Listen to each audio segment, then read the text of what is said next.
Our victim here was doing everything right. She was doing everything according to the letter of the law that she's required to. It's a tragedy in Trumbull County. A 27-year-old Cortland woman hit while jogging on Ridge Road in Fowler Township. Good evening, I'm Dave Sess. And I'm Erica Thomas. It's a story we've been following since the weekend, and just last night we learned the victim died from her injuries. Those who knew 27-year-old Brittany Swedko said she was a caring and compassionate person who will be greatly missed. The man accused of hitting her and then taking off appeared before a Trumbull County judge today. This is suspect Russell Lauer III, hearing the new charges against him. 27 First News reporter Julie Bercik was in court today and learned exactly what police say happened to the victim. She's live in the studio with tonight's top story. Yeah, well, actually in court today we learned this isn't the first time Russell Lauer has been in trouble with the law.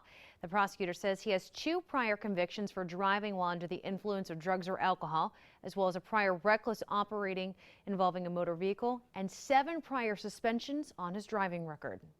Current charges. Russell Lauer III pleads not guilty to 4 charges through video arraignment. Today he was charged with aggravated vehicular homicide and leaving the scene of a crash.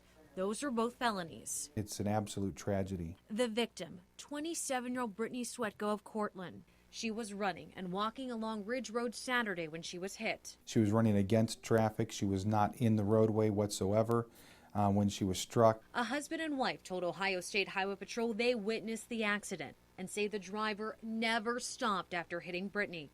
The couple flagged down a person and went after the driver. Lauer was identified as that driver. We have a person that is extremely impaired, comes down the road after striking her, literally does not stop even for a moment and continues on. In court, the prosecutor asked for a $300,000 bond, citing Lauer's previous driving record and charges. Based on the facts of this particular case, he's shown his willingness to leave the scene of a crime to avoid apprehension. Lauer's attorney says while he understands a life was taken, this was an accident.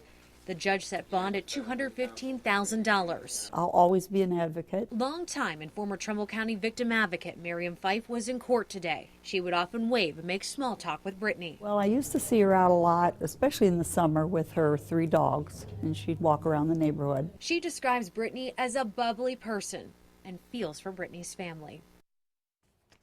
Today I confirmed with the Youngstown Roadrunners that Brittany was signed up for a half marathon this weekend. The race director tells me he didn't personally know Brittany that well, but says Brittany actually encouraged other people to sign up for that race. I'm told there will be some kind of tribute for Brittany at the race this weekend. Dave and Erica? And First News also requested to hear the 911 call made right after Brittany was hit. Ricky Bryant saw the accident and chased Russell Lauer's vehicle. He caught him a few miles down the road and held him until police arrived and called 911. He ran from me for about 3 miles. Okay. After he hit this lady. And I stopped him and I said, you just hit that lady and killed her? And he said, I know.